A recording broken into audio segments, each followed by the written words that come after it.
Hello, everyone. This is criminal profiler Pat Brown without her voice. And this is Hangout number 213. Welcome, patrons who are here. See, everybody is, I think I said hello to everybody in the chat room so far. And if you're coming into the chat room, welcome. And if you'd like to be in the chat room, please do click the link below and join Patreon. It's $5 a month, and there are 8 live shows, 2 every week, that you can participate in. But if you don't want to do that, it's okay. Please do subscribe to the channel. All of my videos do become public after the live, so you won't miss anything. You just won't be in the chat room. All right. So anyway, hi, Kim. Kim has just rolled in, and as I'm getting over a cold, and since I'm heading north on Monday, my son and I are doing a leaf peeping trip to Vermont, New Hampshire, and then we're going to spend a couple nights in Boston as well. So I kind of don't want to be sick. So that would be what is 213? Yeah, there have been 213 hangouts, which is 213 weeks. It's been like I can't do my math there, but over 4 years, 4.5 years, something like that. Yeah, kind of amazing. It's been that long now, and I'm probably amount of videos I've done getting close to 1,000 now since I started during COVID, which is how I got going on YouTube, because I don't think I would have done YouTube if I hadn't been basically sitting home bored out of my mind. And because, YouTube is such a gamble forever making it something you can turn into your actual like regular job. But I've been very fortunate. So I'm still here and I enjoy it. So I'm really glad about that. But yeah, it's been 4.5 years. You're getting old. I'm getting probably older, but I don't know. Anyway, some of you did ask about this because, I've got cataract problem. So annoying. And so I did go and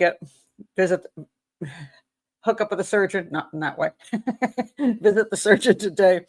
And so I am getting cataract surgery at the end of the month, the left eye on 1 week, and then on the end of October, and then the right eye on the other week. But I'm doing it on Monday, so it won't affect the shows at all, I don't think. Oh my God. Problem loading or just me? I don't know. Everybody tell her if it's her. Oh yeah, I'm too lazy. I hate licorice, by the way. I do. It is cutthroat out there. That's true. And YouTube is it's one of those long shot things. No, okay.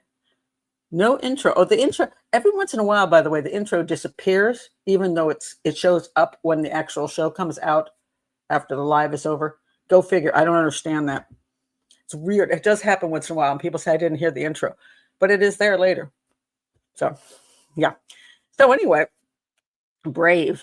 Are you talking about cataract surgery? I don't have a choice. It's that, or I got to get a cane and a guide dog. So I'd kind of like to see, and if they'll work, which most people say it does work, but it's, I'll feel like a new woman. We'll find out. But at least I'm getting it done soon enough because I'll be going away to Hawaii, and I didn't want to, want that taken care of. One more thing before I get going. As I said, my son and I are going on our trip next week, and this will be the first time in that 4.5 years. Hangout number 214 will not be next week. It'll be the week after, because there's just no way I can do it on this particular road trip. So, because I'm with my son and he's going to take up every minute. It's not like I can just pop it up in my hotel room. So I'm going to take the week off. I will be back to do the regular show on Sunday, so that nothing will change there. But yeah, the hangout, first week in 4.5 years, that there'll be a missing hangout until the next week. So is that right? She said, great. Okay, well, I'll find out. Yeah. She loves and lives too. Well, good. It's hard to enjoy your eyes if you're not alive, That's for sure. Oh, you're going to forgive me. Thank you very much. I think we're going to have a great time. It's, we planned this really fun trip. And so we've got it all. We're hitting the perfect time to see the most beautiful leaves in Vermont, New Hampshire. And then we're going to Boston for 2 nights, and we're going to do up Boston as well. So yeah. Yes, cinnamon. I'm going with cinnamon. Poor David. I'm not. Some of you said you can't. I'm not even allowed to call him by his real name anymore. I got to call him by the name Grok gave him, Cinnamon. So, but yes, it's we travel well together. So this will be our 4th trip together, and so we always get along pretty well. At least until this trip. If he leaves me in a cornfield someplace, we'll know that things did not go well. Oh, their leaves are brown in Philly. What? That's weird. We haven't hardly got any leaves turned yet, but supposedly the next week when we hit Vermont, they're supposed to be at their peak.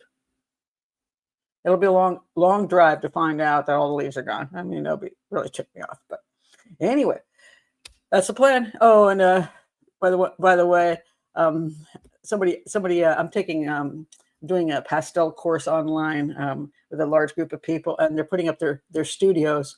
And I put up my picture of my studio, which is actually also the YouTube studio. So this is my art/YouTube studio. You can see all my pastels out there, and I'm making we're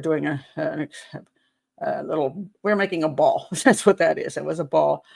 So we're learning techniques. So that's it. That's my art studio/YouTube studio. I do have a room I was trying to dedicate to an art studio, but for some reason I like to work here anyways. I think I'll just keep the other room for a guest room. So,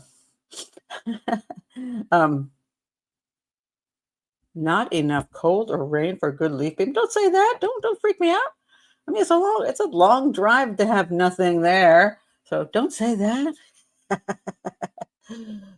I've heard it's great, but I don't know. Well, we'll see what happens. Anyway, enough of that. Let's get on to the news. Diddy is up for Sean Combs is up for his finding out tomorrow what's going to happen to him. The prosecutors want him to get 11 years, and his lawyers just want him to have time served and to walk away after that. One woman did come forward, one of the witnesses, witness 3, and she said, "Hey, the prosecutors were trying to push me into saying that I was sex trafficked, and I was never sex trafficked." And so, it's one of those things. I've always thought they overcharged him. I think what they had him on was hiring prostitutes across state lines, which is a charge, and that they could get him on, but they were trying to add a whole bunch of stuff on. I thought was not very provable, even if you didn't like the guy, So we'll see what they come up with tomorrow. It'll be interesting to see what they're. Oh, you mean Philly, not Vermont? Gosh, I hope so. So we'll see what happens tomorrow. So since well, I don't know what I want for him. He's already gone through kind of a meat grinder as far as going to court and all that stuff.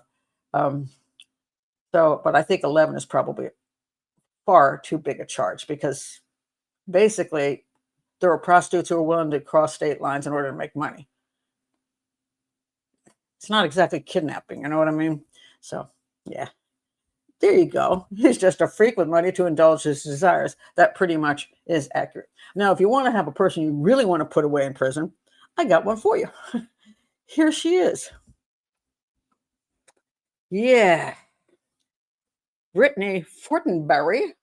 And she says, "I have this ravenous sexual appetite because I lost weight." Well, she didn't lose weight in her boobs. I think she added some weight to her boobs. But she's got a ravenous sexual appetite, which apparently her husband cannot satisfy. So where did she, I'm going to find my article here now. Where did she fill her needs, shall we say? All right. This is a crazy story. So it says here, hold on a second. All right. She was teaching at Eminence High School in Indianapolis, Indiana, I guess Indianapolis, Indiana, right? Where she was first accused of grooming at least 10 boys, some as young as 13, by giving them gifts in exchange for sex. I kind of think sex was a gift, but okay. A 13-year-old boy would probably think that. Earlier this month, another alleged underage victim came forward, pointing the finger at the Indiana educator. Does she educate in anything but sex? I don't know. The boy claimed she targeted him when she was chaperoning a concert. According to the alleged victim, he gave her underage harem mushrooms and marijuana. The teen said the supply teacher said the supply, what? Anyway, she made sexual advances toward him before and after the concert. She sweetened the deal by sending the boy nude photos of herself. You know, if you're a teacher in a school and you are grooming your students and having sex with them, maybe you want to not send proof out to the community. She's not a bright person. Anyway, he said that she was well known among his peer group for doling out drugs in exchange for sex. Okay. She just handed out to anybody. According to cops, the teacher was driven by sex with the underage boys, making unwanted advances and offering hundreds of dollars for photos of their penises. One of the most notorious allegations against Fortinberry was that she wanted the boys to wear the masks made famous in the Scream movie franchise while they engaged in an orgy with her. One teen said she spent $600 on him and another boy at the mall before forcing them to wear the mask as she sexually abused them. And she claimed that she also masturbated using his school photos. And she sent a video of herself performing an sex act with his underwear. Anyway, so she threatened suicide if they blabbed. Let's see, what else did she say here? Her home included a stripper pole, what a surprise, and a treasure trove of sex toys. She bragged about being a stripper and shared details of the exclusive content. Hold on a second. Sorry, my iPad just decided to go to sleep. What is it doing? Why did it do that? So now I gotta wait for it to reload. What? This is weird. Okay. Finally came back up. That is really strange. So anyway, what was her excuse for all of this? She shared details of her exclusive content she produced for sex-rated websites. Her husband, Nicholas Fortinberry, faces charges for allegedly knowing about the abuse and ordering the boys to keep quiet. Yeah. Anyway, she reportedly blamed a massive weight loss for her twisted sexual predilections, claiming the sick acts would never have happened if she were 150 pounds heavier. Oh my God. So if I lose 40 pounds, watch out, guys. So in the most recent charges, she was hit with sexual misconduct with a minor, dissemination of matter harmful to minors, and contributing to the delinquency of a minor after the latest alleged victim came forward.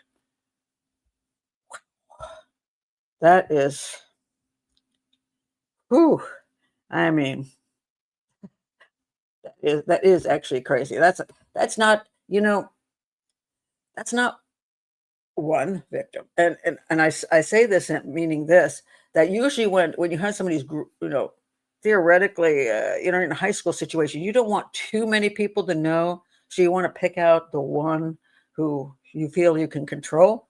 But she apparently didn't have any control. So she just tossed it out there to a whole bunch of people, a bunch of children, who are not, the old problem, the difference between male and female.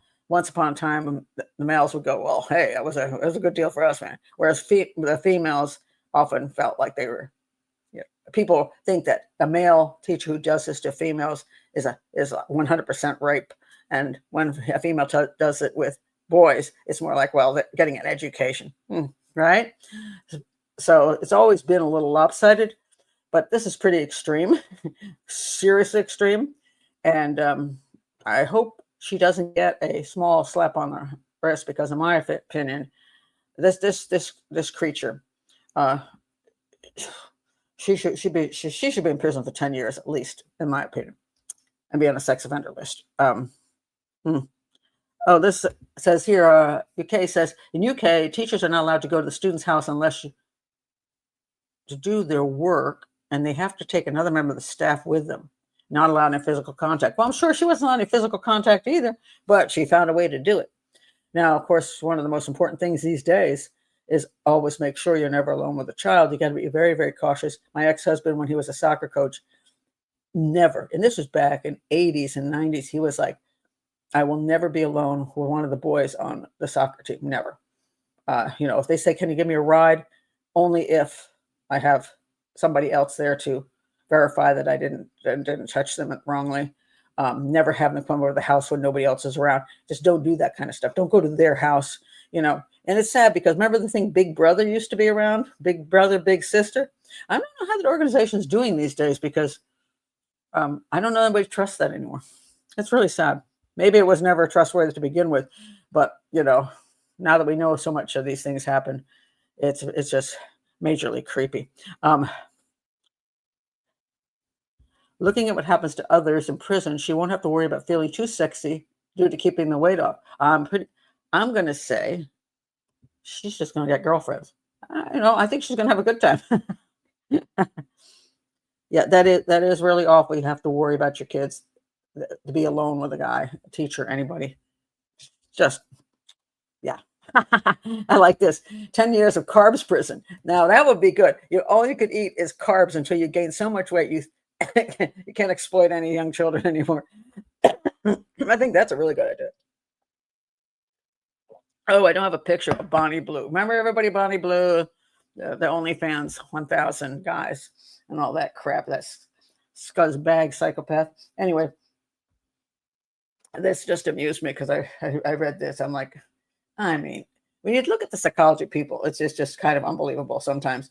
So anyway, a headline is mother of Bonnie Blue's husband hits out at her in an explosive interview amid divorce. So the hubby is divorcing Bonnie Blue.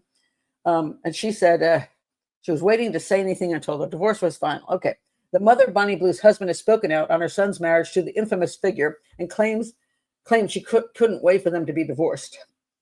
All right. So the adult star, real name Tia Billinger, gained notoriety after she filmed herself sleeping with numerous university freshers and putting the footage on OnlyFans. And then she decided to do that stunt with 1,000 men, blah, blah, blah. Anyway, so you might not have known she was married, but she was actually married to a man named Oliver Davidson, although the couple are now estranged and they're headed for divorce. Billinger says they met when they were teenagers and married when she was 22, claiming he was supportive of her when she started doing adult content. Okay, you were either adult or a freak. Take your pick, hubby. She also said, quote, "We just grew apart naturally." Maybe those 1,000 men were in the way, you know what I mean? And the split wasn't due to work. Okay, if you say so. But I guess theoretically, if he approved of it, maybe so. I tell you,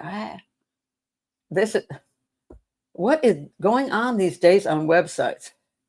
They're throwing ads on top of whatever you're reading, and you can't get rid of them. I can't even find a way to get rid of the ad that they've thrown up on top of it.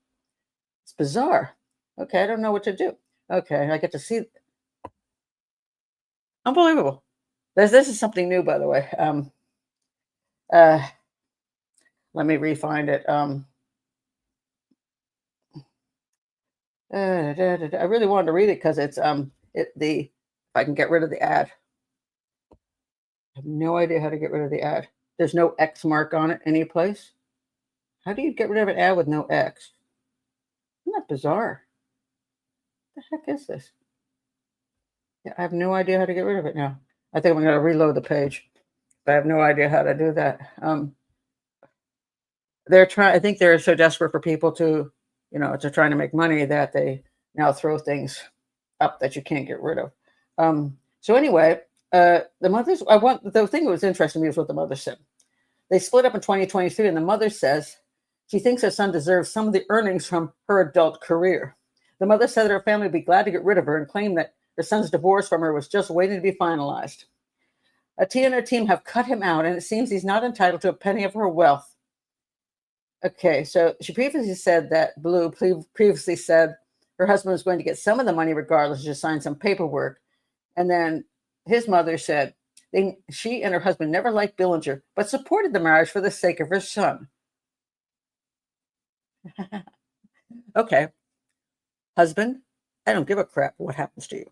You're with a woman who is selling sex. Either you're adult or you're her pimp. I don't know which one, but either way, I really freaking don't care because you knew what she was doing. Mother of son and father of son who say, oh, you just want to be supportive. You know, your daughter-in-law is selling sex on OnlyFans. Why are you supporting your son? I would tell my son, you know, quite frankly, when you get rid of her, come around. Well, until you get rid of her, I don't want to see you. I would have no problem telling Cinnamon, my other son Jeremy, that no, she's not going to be part of the family. And if you're going to be with her, you're not going to be part of the family. Sorry. No, we're here with our doors open, but not when you're with her. That would be the right thing, in my opinion, to do. I'm sorry about this crap. Oh, you just support them no matter what. No. When you have a psychopath like Bonnie Blue doing horrible things to society, and your son is out there supporting them, he sucks. And you supporting it, you all suck. And I think you only cared about the money. So you all suck. Anyway, that's my little peeve today. If a man approves of his partner allowing others to see her naked, well, then get out of that relationship. He doesn't care about her. He should be disgusted. Well, yeah, unless he's a freak, but maybe he's a freak. But yeah, trash people. I'm good with that. I'm tired of trying to be nice about this kind of stuff. Yeah. Anyway, they were probably giving the in-laws money, and then she said no more. I'm going to say that may be true. Oh, Lord. Oh, ad block. You know, I might have to do something. This is all recent, this excessive ad stuff it's on, especially a lot of the local news shows. They're just, the ads are just like everywhere and they block your screen. And they didn't used to do that, but I think they're not making enough money, so they're just pushing it. So Thanksgiving dinner with that bunch was interesting. I don't know what they do with the turkey, but anyway. You all suck is what I needed to hear today. I just, sometimes I just get disgusted with the acceptance of really, really poor behavior, damaging behavior to society. Again, what you do in the privacy of your own bedroom, I'm not getting into that. But when it helps destroy the fabric of society, I'm not so keen on that. I mean, that's anyway. I want to bring up this guy. Sorry, this is Victor Tony Jones. He was just executed down in Florida. It took him 35 years after the conviction to execute him, as they do these days. And this is kind of what they said. This is Florida Justice Institute. The state allowed Victor Jones to be abused as a child, and now that same state wants to execute him. This is a grave miscarriage of justice, and it is why we signed an amicus brief in support of Victor. The Florida Supreme Court has denied the motion to stay the execution scheduled for next week, or already done. Again, this is not a political channel. If you're against the death penalty, for the death penalty, please do not discuss it here. That's a whole nother matter. My issue is the usual problem of trying to basically state that this guy isn't as bad as you think. And this guy doesn't deserve such punishment, even though he murdered 2 people. Now, why did they say this? And I thought this was just a kind of interesting story. Here we go. So, killer put to death more than 35 years after murdering a married couple. Now, what happened in this story was this. He killed Jacob and Matilda Nestor during a robbery, but it wasn't just any robbery. This is in 1990, by the way. The married couple in their 60s owned Nestor Engineering in Miami's Wynwood neighborhood. They gave Jones odd jobs around the business. My father even would have helped him in the sense that he would have taken him in and trained him about mechanics and all that stuff. That's the kind of guy he was.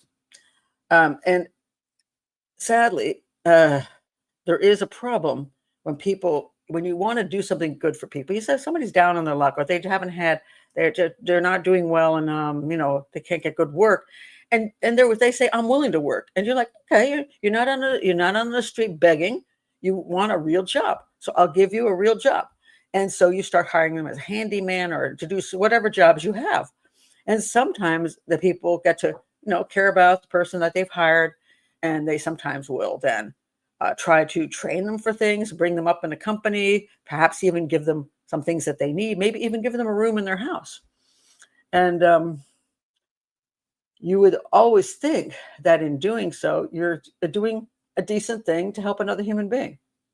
But the problem is a lot of these human beings, although they can appear to be nice, also can be very unstable and very dangerous. So what happened was, so um, let's see, trying to find where it happened here. Yeah, they didn't tell the rest of this. Basically, he robbed them. The people that he worked for, he robbed them and stabbed them to death. Now, the claim is the first thing that the people trying to save him said was that he had a low IQ. The usual thing. He's got a low IQ. They always try to go for under 70, which is just anybody giving tests. I mean, you can come above or below, and it's oftentimes fairly meaningless. In my opinion, you have three groups of people. You have people who clearly are their intellect is relatively good. I mean, everybody who comes to my show, I would say you seem like normal people to me. You're smart people. Everybody's got the things that they're good at and not good at. They're perfectly, quote, normal. Then you get people who you might identify as slow. Now, what does slow mean? A lot of times it means uneducated. A lot of times it means perhaps you weren't introduced to a lot of things other people were introduced to. So you didn't have as much knowledge, perhaps isolated life, perhaps, whatever. But doesn't mean you're intellectually challenged. It just means you're slow because you didn't get the opportunities other people got. Then there are truly people who are intellectually challenged, what used to be called mentally retarded, which is not allowed anymore. But when you meet those people, and I used to work with the Association for Retarded Citizens, you know that they do have an intellectual disability. It's 100% clear. They can't live on their own. They need a lot of help. I mean, it's obvious. And even they, interesting enough, may have personality disorders, and people don't realize that. You can get some of the sweetest people who are intellectually challenged, and you can get some psychopaths in that group too. Believe you me. And they know they're doing wrong. Just like they may act childlike with the abilities they have, but even children know, 7-year-old child, 6-year-old child, whatever, knows what's right and wrong. So this guy, they tried to go with, he's intellectually challenged, essentially. And there was no proof of that. And he was working with these people, and this son says he was willing to train him to do things. And, he was functionable fellow. And I don't have any information here whether he drove a car, could drive a car, and do other things and normal things in society that would say to you, he's probably okay mentally. I mean, intellectually. Then that failed because apparently they couldn't quite get the number low enough. So then they went with he had a terrible childhood, that he is abused by his aunt, and then they put him in the system and he was abused in the system. And therefore, the system continued the abuse that he experienced first at home. And because he was abused, that's why he committed this crime. Well, first of all, no child should be abused. No child should grow up in a home that abuses them. We do see oftentimes that serial killers and mass murderers may come out of homes that aren't the best, shall we say. And sometimes a psychopathic bunch of parents, a bunch of criminal parents will raise a criminal child. That's the environment they grow up in. And it's terrible, and that should not happen. But the problem is we have a thing called the law. And regardless of why you ended up as an adult the way you do, the law still stands. And a good portion of people who have been abused as children had a crappy home life growing up, or were in foster care, or whatever happened to them. They don't grow up to be murderers. They may have issues, but they don't go out and murder people. So that's the kind of a line you can't cross. I don't care what your excuse is for your childhood. But this is why they thought he didn't deserve the death penalty. Again, whether you agree with the death penalty or not. I mean, if he didn't deserve the death penalty, did he deserve to be in prison for his entire life either? Because he had a crappy childhood. But, there's always these interesting excuses that the Innocence Project and their buddies come up with to excuse people from brutally taking the lives of other people. Those people who no longer have a life at all and never got a chance to, nobody fought for them. And as I always point out, when a killer kills, it means he believes in the death penalty. He had no problem with the death penalty for his victims. And he didn't care that they didn't even commit a crime. Didn't care that they went to court and had a fair trial. They didn't get 20 appeals. As a matter of fact, they're probably on their knees appealing right then, please don't kill me, please don't kill me. And he killed them anyway. That was the only appeal they got, and he didn't listen to it. So I've always said killers believe in the death penalty. So let's not, if they believe in that so strongly, let's not feel that sorry for them. Anyway, that's my other soapbox. The pesky law, I mean, that one of the reasons we have a law, there's reasons for having laws. And the reasons for having laws is that there are those people who you hope will not cross the line if they feel like the law will then come and get them and they will have to pay a penalty. They never had to pay a penalty. A lot of these killers would, I mean, well, speaking of that, one of the reasons we have a high, like in the United States right now, we have young people just tearing up stores, running into stores and just stealing everything in hordes. Why did they do that? Because they know there's no real penalty. In certain states, there's almost no penalty. So they're like, hey, good. Let's just go get it. Now, of course, are they lacking ethics and morals? Yes. If their parents, if they're underage, what the heck? And they're not even wearing masks. You're like, hey, isn't that my kid? I would turn that kid right into the police. I saw my kid in that video. This is my kid. My kid, I would turn him in because I would want a penalty for behavior like that. But if you take away the penalties, you will run wild with stuff. And here's an example. It's happening in in the UK right now. You have this. Where's that picture? Oh, here we are. Okay. CCTV captured teenagers running amok in some shops in Shirley, stealing or damaging items. And it's an interesting article because they are indeed doing that. And the interesting BBC, the title of their article, which I thought was really good, was, hold on, I forgot. I don't want now they threw up an advertisement, covered up the place. Phone 17 Pro. Okay, I just bought that stupid thing. I don't need that's an expensive little buzzard. Anyway, but my iPhone is the 11, and I'm like, when did I even buy this antique? But I finally decided I just got to move on. Anyway, film me all you want. Teenage girls with no fear of police torment one high street. That's the problem. If you have no fear of the law, you have no fear of that. You've got children who are in good homes, who've been raised with good morals and ethics, are not going to do this no matter what. They're just not going to go. These three kids behind me, I can't even imagine when they were growing up as teenagers that they were going to run into a store and steal stuff. Oh, heck no. Steal somebody's car? Heck no. No, just absolutely no. And I hope it's because my husband and I raised them right. I mean, I'm not saying a teen can't one time in their life do something stupid with crappy friends that they have, but they pick those crappy friends. But anyway, but to do the stuff that we see where children are not, it's not something like you see you shoplifted a piece of makeup, from a drugstore, which is wrong.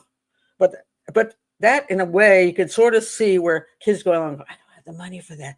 I really want this lipstick. Wrong. I get it though.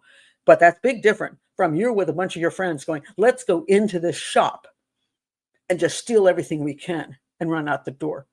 Huge difference. And these teenage girls say, film me all you want. No fear of police. And we're having that problem in the US as well. And so we have this, I'm going to talk, so I have a couple pictures here. This is Muhammad. He says, it feels like the teens targeted his phone shop are above the law. And guess what? He's right. And that's why everything in so many places is behind glass now. You got to unlock everything. And here's another woman that says, Nana says that, Nana, if I said that correctly, Nana says her store, Sunny Day International Foods, has also been targeted by teens. And it's even a food store. You wouldn't think that would be even of interest, but apparently it is. And I'm going to get into, I do want to talk a little bit about, are we seeing some of this as a hate crime? Or are we seeing some of this as, I'm going to get into that, but that's a whole separate thing. In general, we're just seeing a lot of times the teens don't care who owns the store. They think it's a corporation. A lot of times they think it's a corporate store. Like if it's Apple store, they just go in there and devastate it.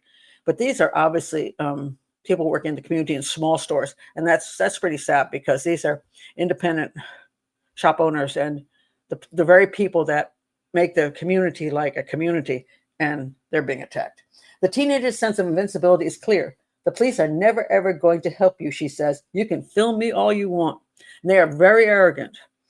She's refusing to leave a shop caught at the center of a prolonged campaign of antisocial behavior. Windows smashed. Now, again, we're not just talking about theft. We're talking about just plain out vandalism, just mean stuff. Windows smashed, items stolen, fires started, staff threatened and attacked. Mohammed Usman, the owner of the mobile phone store near Shirley, near Southampton, is filming her on his own phone, and her juvenile bravado is in full flow. Touch me and I'll get you done for assault, she warns him. So this is another problem we're having today, is that their shopkeepers aren't allowed to protect themselves. Once upon a time, if somebody started stealing crap in your shop, you can pretty much shoot them down. You're not allowed to do that anymore. You just have to stand there stupidly going, don't do that. You know, it's getting worse by the day, Muhammad later tells us from behind his till. His voice cracks, clearly worn down by the months of abuse, including, he says, a threat by a teenager to kill him. I've never had this kind of experience in my life before. We're feeling so helpless. So the problem is, if the law doesn't stand, the law basically, if nobody's paying attention to it or do anything about it, citizens no longer feel safe, and they feel like the criminals are the ones that people care about and not them. What Muhammad and other shopkeepers have experienced over recent months captures the challenge antisocial behavior poses to police, councils, and communities at a time when the government has been said it's been tackling it as its key priority. Apparently not key enough. 3 doors down, that was Nina Okonkwo, is also feeling that. She says, ridiculous. It's just a couple of teenagers causing this mayhem, she says through tears. So she only has a couple that are causing the problem. It's not every kid in the neighborhood. It's just maybe just a couple, but a couple can do a lot of damage. But these don't seem to be hooded gangsters with weapons. This is an interesting new thing that is happening. When I eventually counted the gang, I'm faced with a 14-year-old girl in pink leggings and Crocs. I'm not claiming to be innocent because I'm not, she says. I've threatened people and I've hit people. I admit to that. The second you get out of one bit of trouble with the police, you fall into too deep and you can't get out, she adds. Well, okay, really? She says an injury forced her to give up sport. And behaving badly offers an alternative energy release.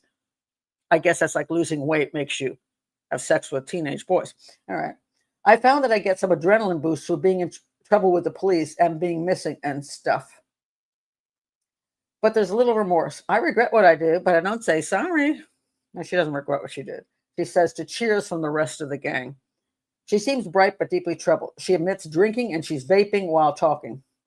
Muhammad has told us already he's experienced racist abuse, something the girl firmly denies being involved in. One of her friends chimes in and says, I know what we're doing is wrong, but we're teenage kids. What, boys will just be boys and girls will just be girls, really? We're going to have a bit of fun. I've never understood the concept that fun means harming other people. I mean, then fun can be rape, fun can be murder. And actually that's exactly what psychopaths say. Why do serial killers kill, rape and kill? Because it's fun. Why do people do wild things? Why do teens do wild things, stab somebody to death? Because it was fun. That actually is their idea of fun. So we have a real problem in society if the idea of fun is hurting other people. And it's just one way of taking my anger out. I'm sorry for most of the people we've damaged, but I have no sympathy. You can't be sorry but have no sympathy. You're an idiot too, on top of everything. So it says here they should. The Prime Minister Starmer says, well, they should. People committing antisocial behavior should be fearful they're going to feel the full force of the law, but apparently they aren't fearful at all. That's the problem. And then it gets into a whole bunch of. I'll get away from the politics of it. But we're having this problem. In my area, we have a problem with teen carjacking. It's a huge problem in this area. And a lot of the teens are girls. Go figure. I never heard it. I mean, when I was maybe a kid, I don't know. I heard once in a while my teen might have stolen a vehicle, usually one with keys left in it. You know, grand theft auto, you know. But now carjacking, which of course is dangerous because there's a human being involved. That's the driver who is sometimes injured, sometimes killed, and it's for fun because they're not taking. I mean, if you were going to carjack, at least take the car someplace and to a place that's going to strip it down, and you're going to make a lot of money off the parts or something, or paint it up and resell. But they're not even doing that. They're just going on a joyride, and a joyride by harming somebody. And that's what we have in our area. So that's the first thing I want to talk about. We just have a real massive issue with the young people here. Caitlin says the girls used to watch the crimes. Now they're in on it. This is kind of true. Parents hold some responsibility. Oh, they hold a lot of responsibility, but the problem is they're not being responsible. I don't know. It's because the parents are drug users. Whatever the parents' problem is, the family's broken anyway. There's no father in the home. God knows what the issues are. Once upon a time in history, if a child committed a crime, the parents paid for it. I kind of like that one. It's like, well, if it's that child's under 18, you end up footing the bill or taking part in the punishment. I kind of like that. Parents need to put them in sports. Well, she was in sports, but she got hurt, so she wanted to get her throw some other place. I mean, and sports isn't, a necessity. I never was in sports when I was growing up. I wasn't committing crimes. My granddaughter, my kids all were in sports. Growing up, but there's other things. My granddaughter's involved in art, Girl Scouts. What else? She does ride a horse. She's doing barrel racing, so I guess that's sports. And she does play soccer. I'm sorry, she does play soccer. She plays piano. She's taking piano lessons. She, learning. She plays bass in the school orchestra. I mean, she does stuff. So it's not just sports. But guess what my granddaughter has? She has parents who pay attention, and a grandmother pays attention. So, yeah. How do you keep a bad kid in the house after dark? I can see how it's very hard in dense neighborhoods. Well, first of all, let me read that again. How do you keep a bad kid in the house? Well, why is the kid bad? And that starts when you're raising a child. That starts very young. If you lose control of your child very young, they have no respect for you. Then they do with the damn old police. Sometimes you have to take whatever measures are necessary. And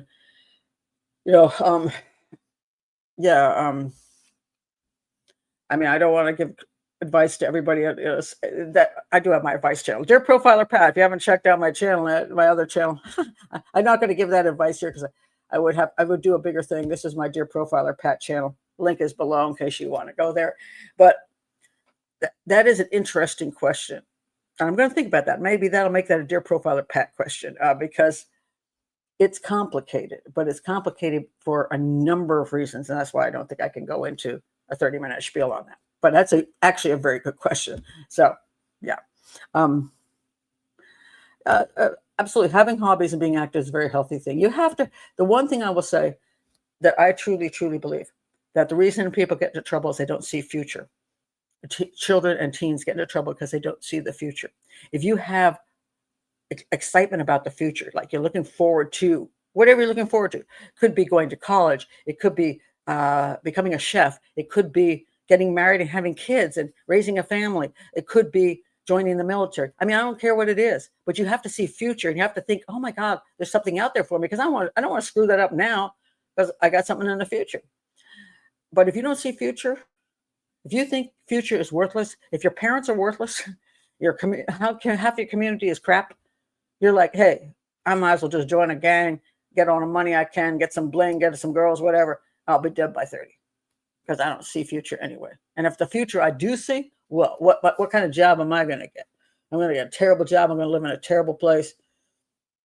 It's not even worth the effort.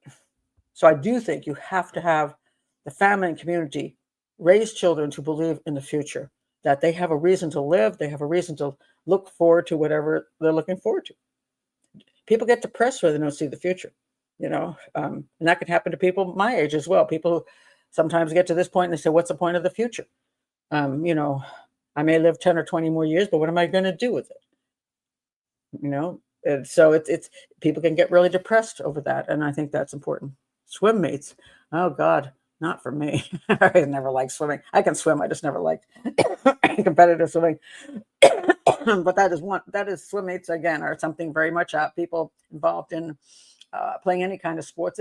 I think it is a good thing, but also all other kinds of hobbies are good as well. So and that is absolutely true, because unfortunately it only takes 5 minutes to make a kid, but it takes 20 years to raise them. Whole big different thing. Caitlin says, all I want to go is GTFO out of my hometown. My parents had an awful relationship.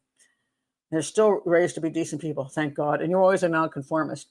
If you find your way, and that's obviously just find your way. And but it's so sad. I mean, this whole thing. Oh, and the other thing I wanted to mention, and this gets very difficult when we're talking about, in this particular case, I do think there were some white kids who targeted these particular stores.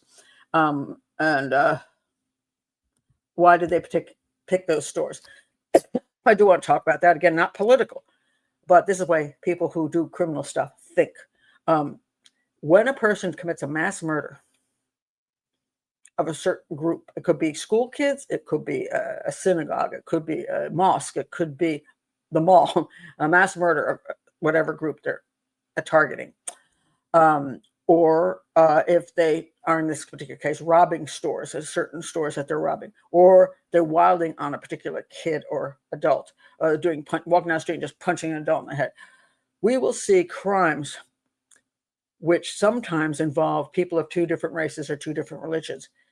And I always caution people, be careful about jumping to it being a hate crime, regardless of who is doing what to whom. Because when you talk about psychopaths, which usually is a problem of the people committing the crime, that they're psychopaths, they do things because it's fun. Now, when they target a particular group, it could be for numerous reasons. It could be because they blame that group for their life. Let's say, for example, schools. I was bullied in that school, so I'm going to go kill everybody in that school. It may or may not be true, but they'll say that. They may choose a group where they pick another race or religion because they have decided in order to, and just maybe they've just wanted to be angry about something. And they're, okay, I'm going to be angry at those people. I'm going to go kill those people. Could be something they just developed to deal with their anger. They wanted a target. Or they wanted an excuse for what they were going to do. So they're like, oh, I just want to go kill a bunch of people, but I need a good excuse. Okay, I think I'll say it's because these people are bad people. I don't like these people. I don't like their religion, whatever. I'm going to go kill them for that reason. It could be. Also, for mass murderers, a lot of times they'll choose a group that will be a political issue because that's what gets them a huge amount of publicity in the news. So they do it not because they necessarily give a crap about the people they're killing in a good or bad way, but just because the media will eat it up and they'll then start talking about this being a hate crime. And so, is it or isn't it? And a lot of times we will never actually know that. So that's just important to understand. Now, there is a thing called terrorism, which is not just a single person against a group. That single person against a group is basically mass murder. I don't care what label they put on what they do. Terrorism is actually a terrorist cell sends essentially people to commit a particular crime, usually a mass murder, bombings, whatever, in order to make a political point, a specific political point. So there's a difference between that and some lone wolf doing some killing a whole bunch of people and then screaming Allah Akbar. That may not mean anything. It may just be a psychopath saying stuff. So a lot of times since we don't know, but we jump on these things. And there's another aspect I want to point out before I look at your comments on this. And again, no politics here. Another reason sometimes people, in the case of robberies, let's take these kids robbing these stores.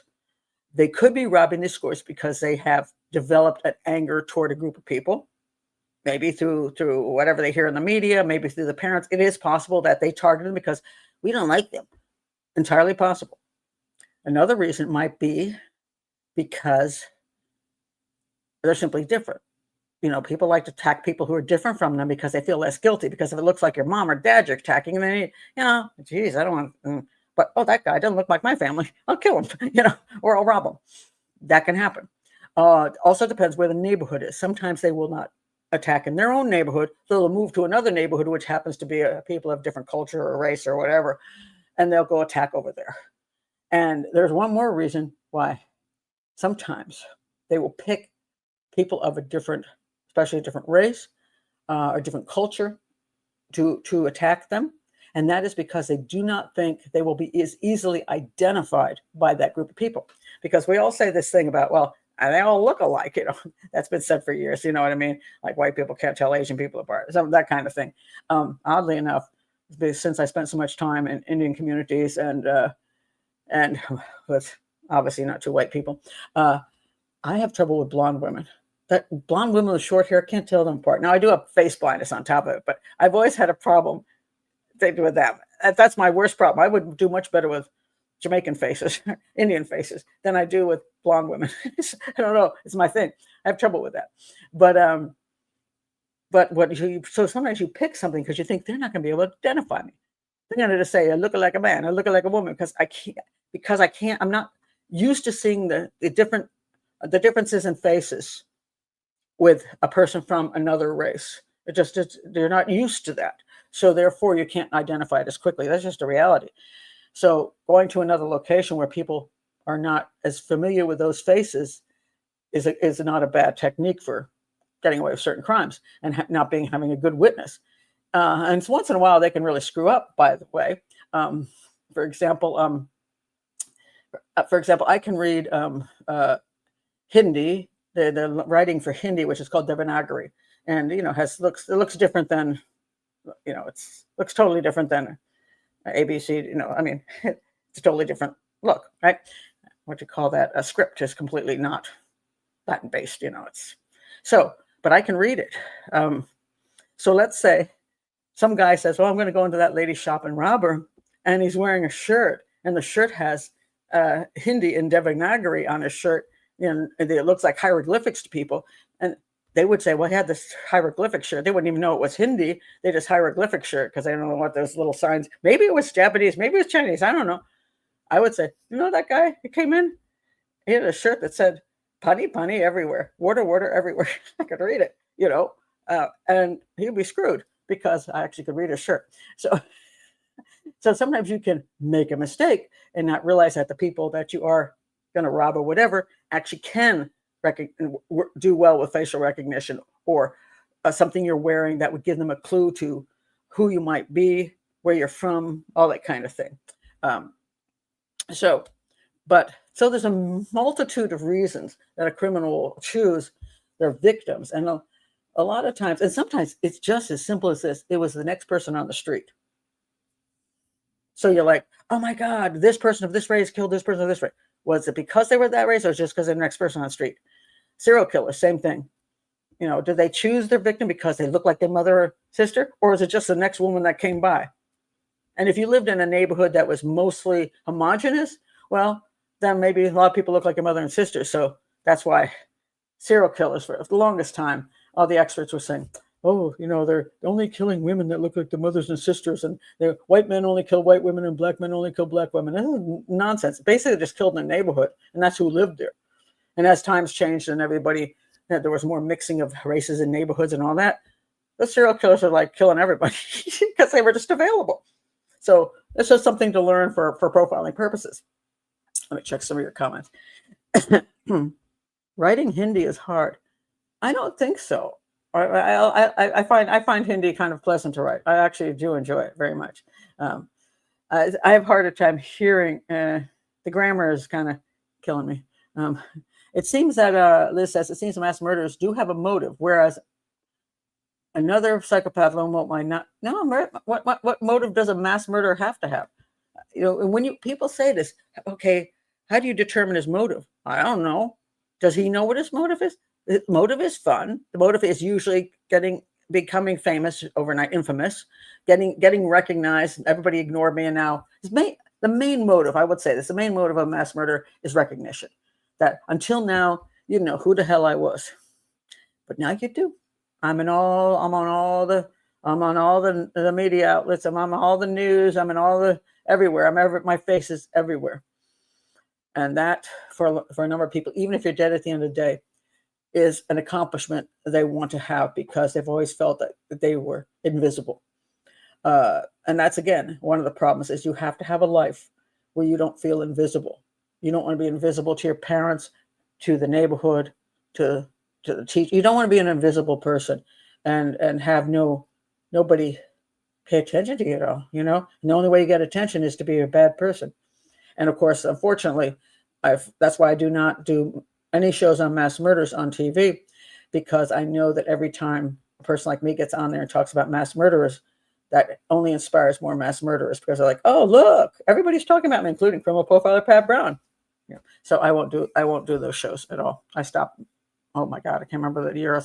I did do them originally, and I was busy. Sometimes if a mass murder happened, I did like 10 shows in a row. And then one day I realized this is just, I think the media is a cause of so much of this problem. So I stopped doing it.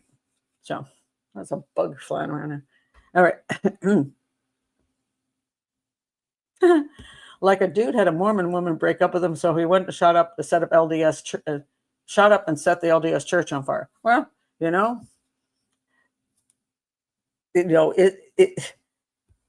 why not? Why not just go after, your woman's people or friends, neighbors, family. Gosh, go away, bug. Go away. Being attacked.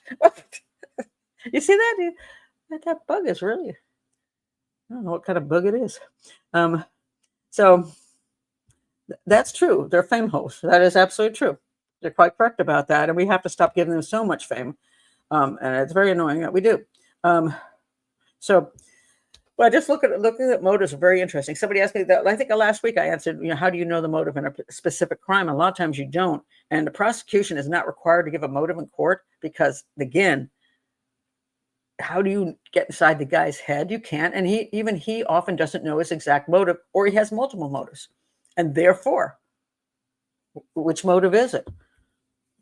So that can be always a mix of everything. I wanted to, oh yeah, by the way, Travis Decker is officially dead.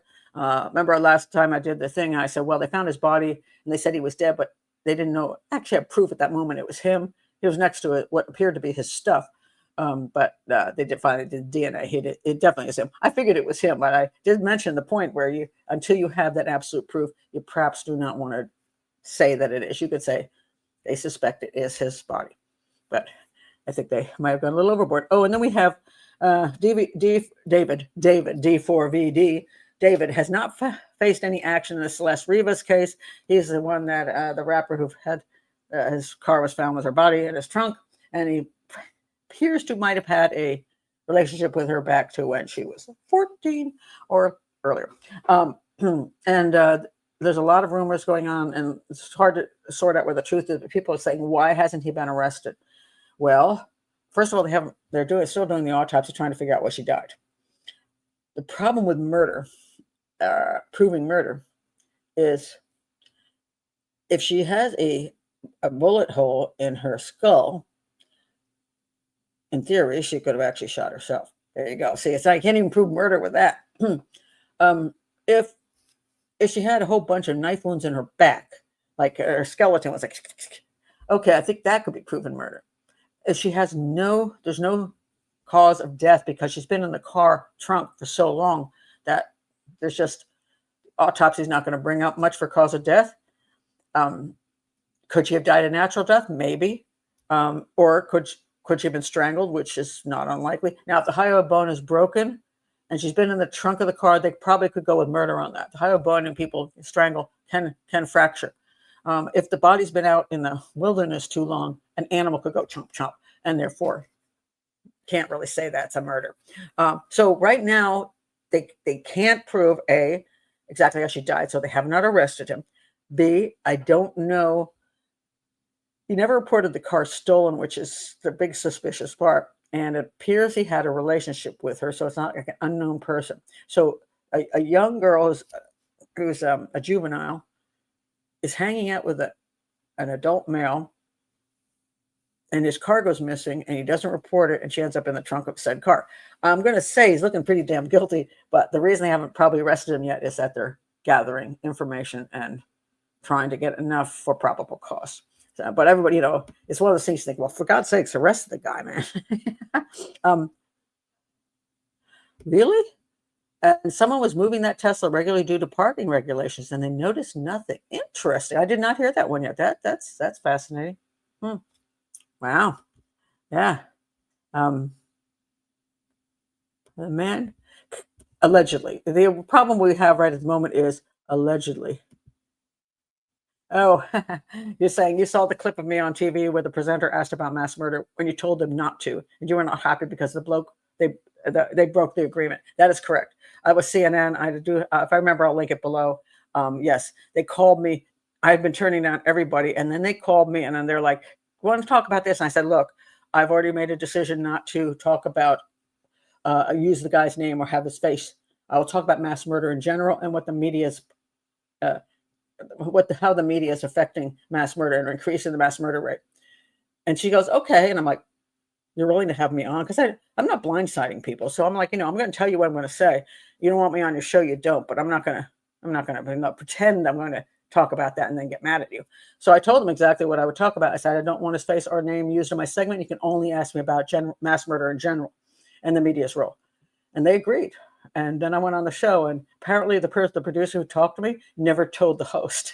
So she asked me immediately, "So what do you think about that?" I'm like, you were supposed to ask me about that. And it's a very funny clip because I stood my ground, and they had a lawyer come out at the end going, we didn't use the face or name. And yet underneath my face, you'll see the name of the guy. So he's full of it, so that was pretty funny. And that was the last time I was on. But yeah. She was 14. She was 14 at death, was she? Oh, I forgot. Really, 14? I don't have the article in front of me. Really, it was a 72-hour less parking limit in that area. Interesting. Yeah, I mean, and then finally it ended up an impound lot, and that's when they found the body. So, a very messed up case. And I've shown the picture before. He has a story called a video called "Romantic Homicide" with blood all over it, and killing his, I guess, lover. It's like, don't put out stuff like that. But that he's not the only one who did that. This guy, Melly, he's the rapper who did this song called "Murder on My Mind." You can see it's got 707 million views. It's actually a pretty decent song outside of the blood and the fact that it's kind of stuff I hate. It's about time rappers stop promoting violence to young people and talk about nothing but crime and murder and guns and drugs and that kind of thing. I just think, there are good rappers out there who do not promote that kind of garbage, but I have very little respect. If you're a rapper out there and you're promoting this kind of stuff to young people, I'm not particularly fond of you. Let me put it that way. Even if your stuff is good, I'm not fond of you. This stuff was a pretty decent song if it didn't have what it had in it. But apparently he then murdered 2 people. So he had murder on his mind for sure. I mean, it's like, it's like, wow. Yeah. So he's not the only rapper who rapped about murder and then ended up probably getting arrested and charged with it and then in prison for it, because one of the problems is, generally speaking, whatever is on your mind, literally, is part of who you are. I mean, there's no way I could sing a song that talked about shooting people and drugs. I wouldn't be flipping money around and showing a blunt. You know what I mean? That's not anything that I approve of. I wouldn't. No way could I sing that stuff. Even I probably can't sing anything, but but if you're willing to sing that stuff, you got, maybe it's part and parcel of who you are. And so it's not a surprise that you're maybe not a stellar human being. I wanted to mention, what's her face? Let's see, where is she at? Where are you? Hold on. Still getting the bug out of my face here. Hold on. Oh, Karen Reed. Karen Reed. She will never go away, that woman. Is that her? Yeah, there she is. Karen Reed. She's back in court. Well, she's being sued. They're trying to do to her what they did to OJ. In other words, if they can get her in a court and they don't need quite as much proof as in a criminal court, maybe they can at least prove that she was guilty of running over the policeman, her boyfriend, right? But so she's back in court Monday for hearing in the civil lawsuit that was filed against her by John O'Keefe's family. But her legal team has revealed that she plans to sue Massachusetts State Police and other key players in the high-profile murder case. So she is going to sue. Let's see who she's going to sue. She is planning to sue the Massachusetts State Police, Brian Tully, Lieutenant Brian Tully, Sergeant Yuri Buchanek, a fired trooper Michael Proctor for violating her civil rights and conspiracy. Also, she intends to bring claims against Brian Albert, Nicole Albert, Matthew McCabe, Jennifer McCabe, and Brian Higgins, who were all inside the home the night O'Keefe died, for civil conspiracy and violation of Reed's civil rights.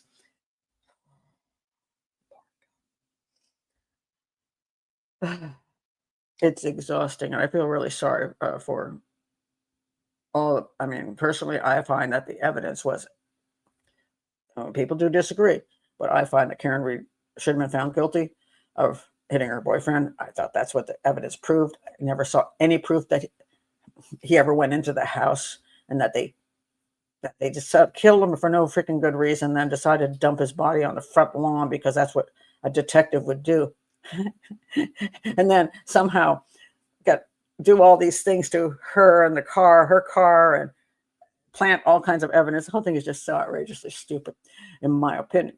But this case, I mean, once you get lawyers involved and money involved and massive quantities of people on the internet and in the media pushing, this is, so now we have there's going to be 2 court cases and one on either side. And I don't know, it's exhausting and sad. Yeah. She did say she thought she ran him over. Yeah. Such as it is. She's going to get a big payday. Well, it all depends. I thought her name was verboten. No, not necessarily, although I got a lot of hate off the Karen Reed case. I'm just mentioning it. I only mentioned it here a short period of time. But she is going to have to prove conspiracy, which I don't think she didn't have to prove conspiracy in the criminal trial. She just had to prove, her team had to prove that the prosecution didn't have enough to say she did it, and they can insinuate whatever they want.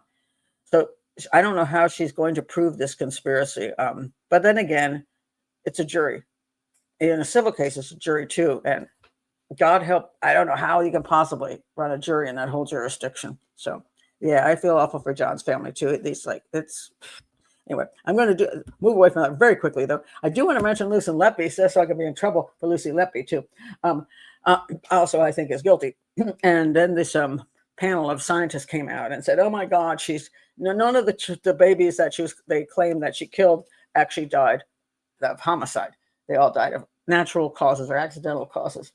And I spoke up against this group, which people said, absolutely, it's true. I said, look, just because you can get certain scientists to say certain things doesn't mean it's so.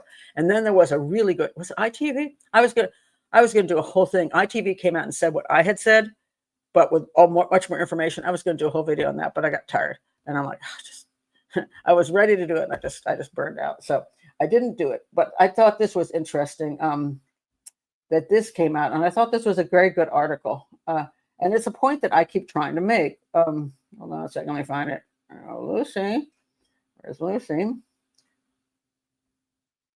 Lucy? Hold on.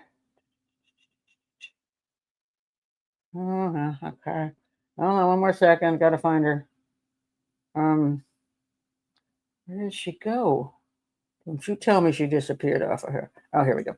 All right, so it's from the BBC.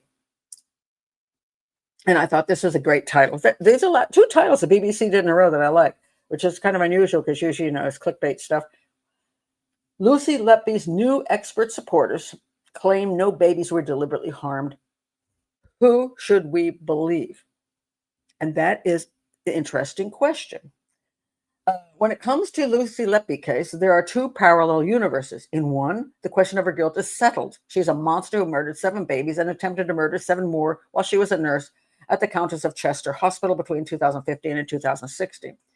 In the other universe, Letby is the victim of a flawed criminal justice system in which unreliable medical evidence was used to condemn and imprison an innocent woman. All right. This is what her barrister, Mark MacDonald, would argue.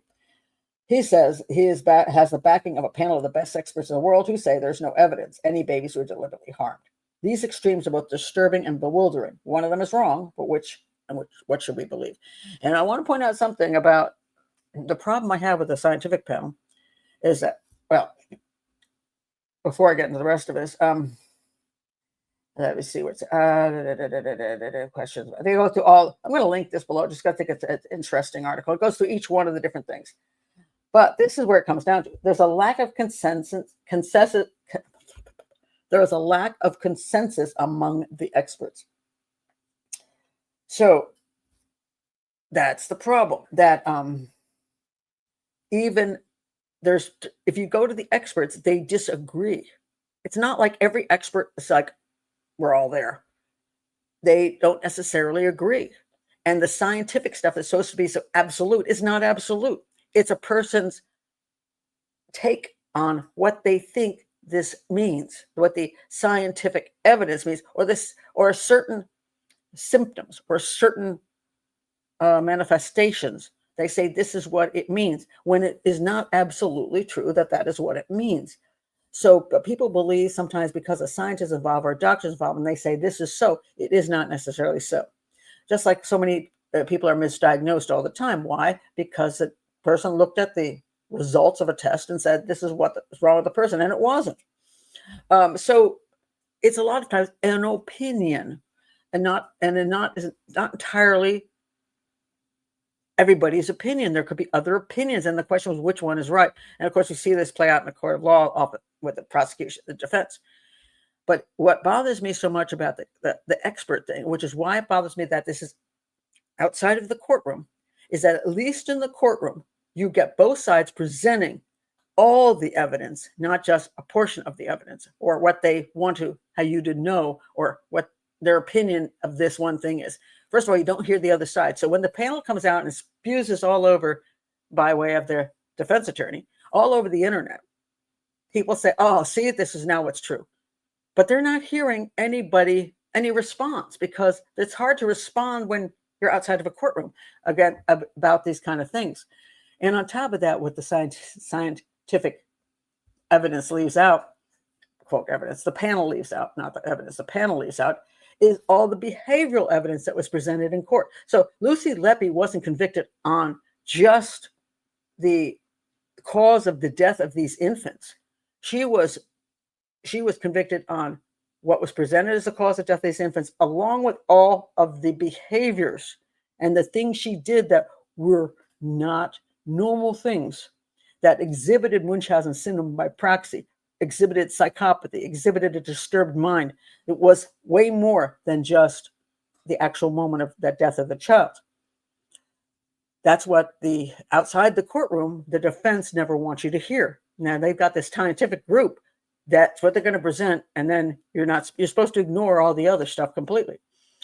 And I have a lot of problems when this is done outside of a courtroom for that exact reason, because you can really sway.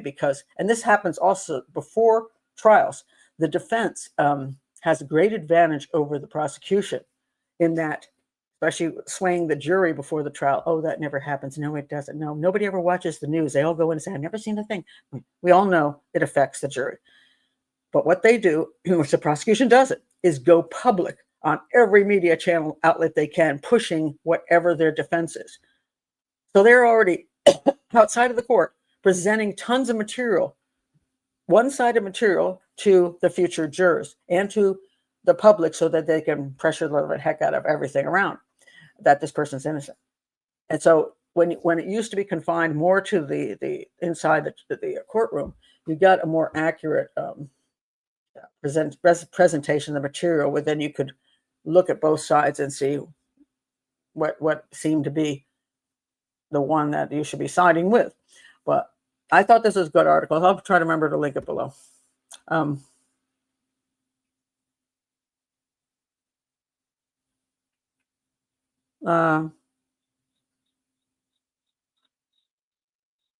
not sure what you're saying here. about when because I'm for a professional jury system. A professional jury may not understand what a witness who's not used to the criminal justice system is going through. Anybody who is on that jury doesn't understand that either. The jury didn't understand what the McCabes were going through. All those people that were being tortured in the Karen Reed case by the defense, they were being tortured. And the jury sided with the defense. They didn't seem to understand that either. Being a lay juror does not mean you understand a whole bunch of, I don't know. The concept is that a lay juror is more compassionate or understanding of the regular person than a professional. It's a good question.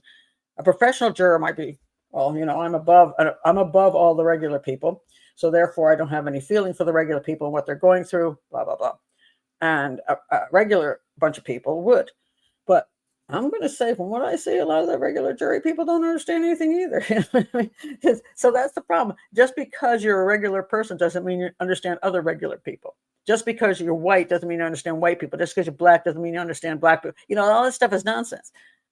Anyway, and so, like, let's take wealth. Let's say you get a rich guy on the stand.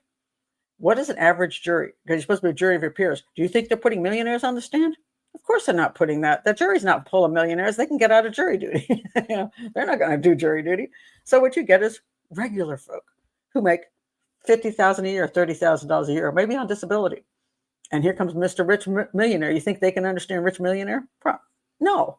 So they don't understand that either. So, but the biggest point for me with a professional jury is that the focus on the study that they have learned how to analyze evidence as I analyze evidence, and don't have so much of a stake in, this is my one time I'm going to be in court. I'm so excited, or I'm not. No, the emotions are taken out, because if you work this kind of thing all the time, you're not going to be less emotional, and it's your job. But I mean, there's a lot of reasons people don't like the concept of professional jury, but I think our jury system's so pitiful at this point that I just can't justify having myself. So I'd like to see it change, but India changed it. India got rid of it. Thumbs up on them. But it's going to be an ongoing argument forever and ever and ever, I think. Professional would be of all different backgrounds in theory, but then again, it all depends who goes to professional jury school. So this is where we run into a lot of these problems. Who does that? And theoretically, it can come from every background, can be every race, every religion, and every can be male or female. All ages. If you can go to professional jury school and then you become a qualified juror.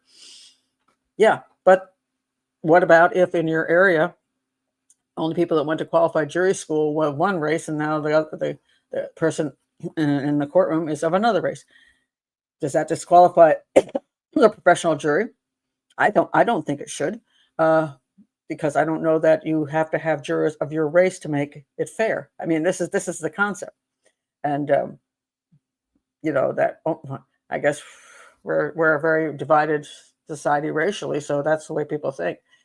But it's frustrating, and with politics getting out of hand sometimes in societies, that you do develop people with great emotional and they do have issues with other people who are different from them. And then that can be a problem. If those people go into court, the way some of the things are going, as far as people's anger goes, you put those people on a jury and they go, oh, I don't have any problem with that person, that race or religion, whatever. And then they get in the court and they're like, but you can't tell because they can lie. Then they do. So it's a mess. I mean, it's just a mess. I don't know how we're going to fix it, but I think we should fix it. Thank you for saying so, Liz. It's probably not going to happen in my lifetime. Who can you talk? I don't have a great deal of power. There are people who've talked about it, especially people who are out there in the system. But one of the people that don't want it are attorneys. Why don't attorneys want it? Because having a professional jury system would shorten a trial by probably 3/4.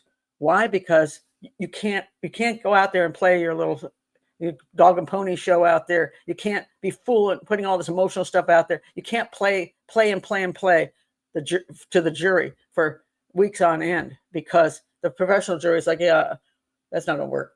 So I think jury trials will be shortened greatly, and that takes away money from the attorneys. And there's attorneys run our world pretty much, and then there are great attorneys out there, nice people.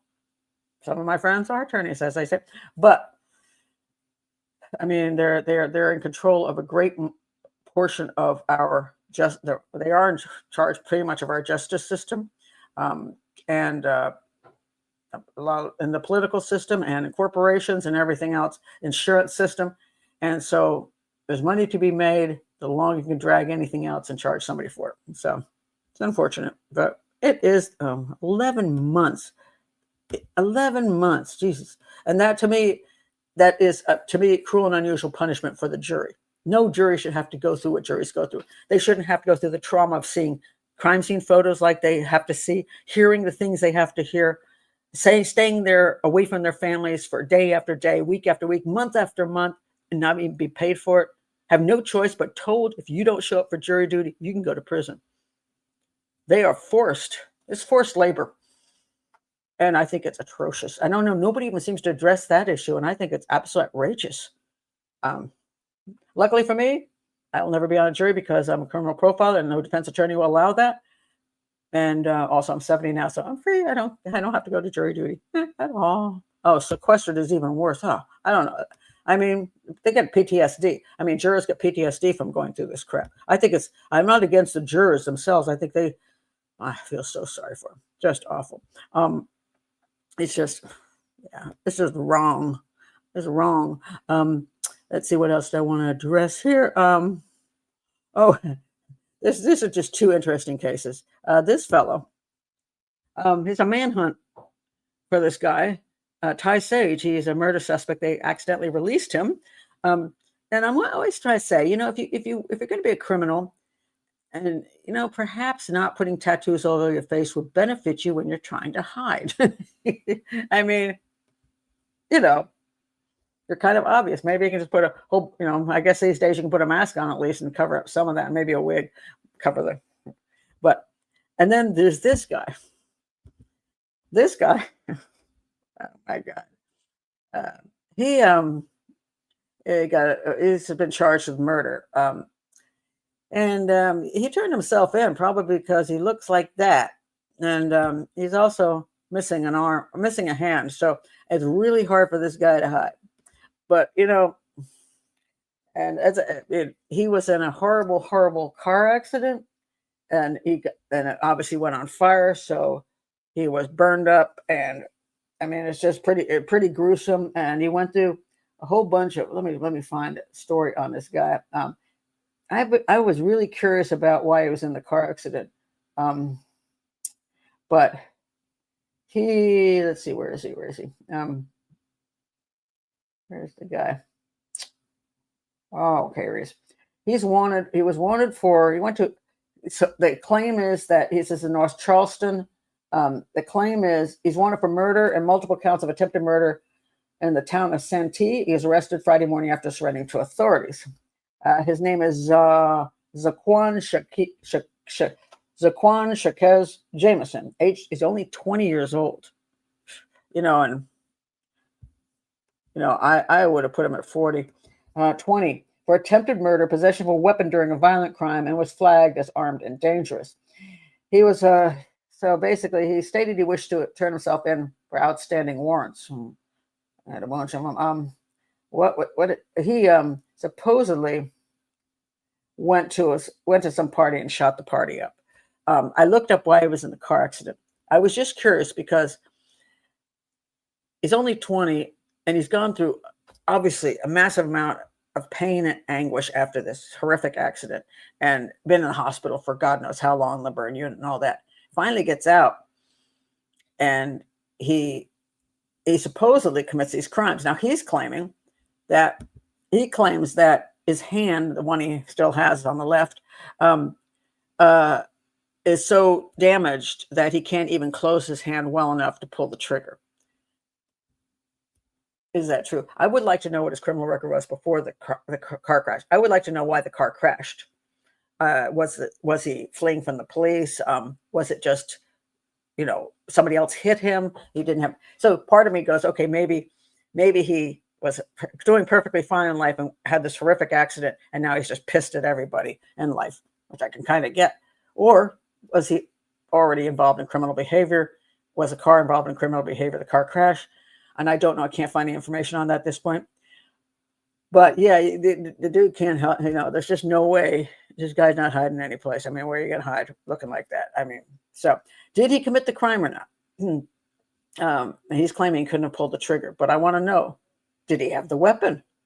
And some of this information is just not there. Supposedly the witnesses. And if he's got the weapon, I mean, why would you have the weapon if you can't pull the trigger anyway? What will be the point, right? So I'd throw a Molotov cocktail because you could probably do that with your arm. But weird case, and I'm curious to see whatever came out of it. Now he's in pain and his life is ruined, so other people had to be sorry. And I don't know that had anything to do with that too. So it may just be that he got in a beef with somebody at the party. So it'll be interesting to see what comes of it. And I honestly do not. So I'll keep my eye on that case just because I think it's kind of interesting. I wanted to mention this case. Somebody asked me about this case, and so I want to mention it. This is a fairly old case. This is Amy Billig, and she went missing from a place called. Trying to read it now.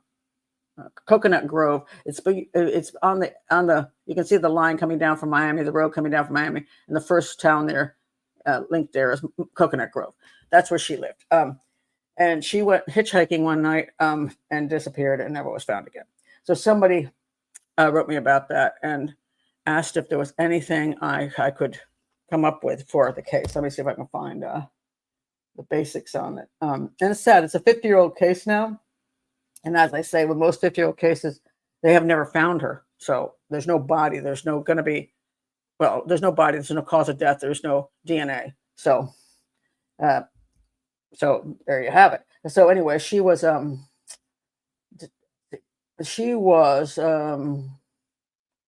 in Oyster Bay, New York in 1957. And they had worried about crime in New York, so they moved to Coconut Grove, Florida. Goes to show you sometimes no matter where you go, it doesn't work out. She was considering becoming an actress, and she was looking forward to graduating from high school. She did not own a car. She often hitchhiked in and around her neighborhood. I'd like to know if her parents knew she was doing this. Now, mind you, this is back in the 70s, but hey, a lot of people hitchhiked in the 70s got killed by serial killers.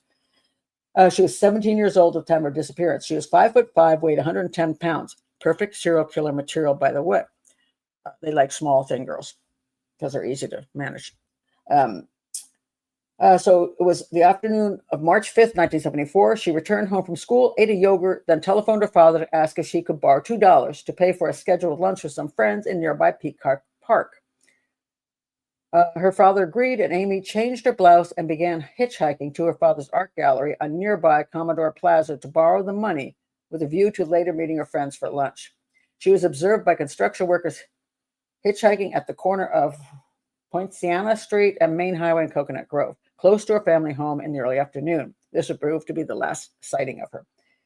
So she vanished, and they did search for her and didn't come up with her anyplace. And the only the evidence they had was her Instamatic camera was in an area of grass beside the Wildwood exit on Florida Turnpike, approximately 250 miles northwest of Miami. There was nothing on the camera, but that's where they found the camera. Interesting. That's quite a distance away. Quite a distance away. So that's the Florida's Turnpike, northwest of Miami. Hold on, let me look at this picture again. Trying to figure out how. See, the location she's in is interesting. It's not really a trucker spot. You know what I mean? So when people, there's a whole, FBI is a whole trucker serial killer thing where they're looking at truckers who on the road going across the country, they stop in, truck stops and, pick up girls there and then take them out and then drive off with them. And then their bodies are found 500 miles away from where they were last seen because they're in a truck and the truck is going a long distance and they can drop them just about anywhere. So the serial killing is not a bad sideline for a trucker, just because the distances they travel and the locations they can leave a body, which are so isolated. And especially was really good for them before DNA popped up. So now it's a little bit trickier because if you can get DNA, you can get DNA. But I don't see that necessarily that was much of a trucker route right at the spot where she was picked up. So obviously it's not going to be a Mack truck going through the area in that spot, I would not think. But there were theories about what happened to her. One was that possibly it was something to do with the let's see where to go here, the Outlaws Motorcycle Club or the Pagans Motorcycle Club, that she might have been abducted. They both traveled through the Coconut Grove area, and there was an annual bike festival in Daytona on the day of Amy's disappearance. So could they have grabbed her? Well, if they grabbed her, she'd have to be on a bike. Yeah, I guess they could have. It's possible. Apparently somebody on deathbed claimed that they did grab her and took her to this party, and then she did drugs and then OD'd, and they left her body someplace.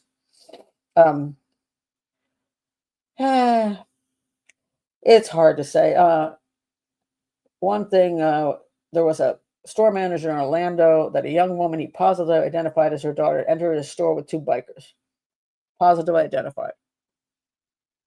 Unless you hear that all the time, but is that really even true? And Susan found credibility in this sighting. Yeah, well, she wanted to believe it at least. But anyway, so it's been all these years. What can they do? What my question was, what do I think? It's like, I don't really know. Hitchhiking's dangerous. She disappeared. It could be a serial killer. It could be somebody, she was going to, I would not think the Pagans weren't going to come by and say, hey, hop on my motorcycle, let's go to a party, when she's on her way to pick up money from her dad and then go to get together with friends. I doubt this girl, high school girl, was going to make that kind of move. I mean, so I do not think she got in a vehicle or on a motorcycle with the intent of leaving the area to go partying. I don't believe that. That doesn't make any sense to me. So I believe she was kidnapped. Could she be kidnapped on a motorcycle? I guess, but would they bother? I mean, it's not like a lot of them riding with their women, so it's not like they don't have women with them. I'm not overly impressed with that theory that it had to be the Pagans or a motorcycle gang. I'd be more likely to believe she got in a car and the serial killer got her. Could it be a trucker serial killer? Possibly. It just didn't look like a location that trucks really.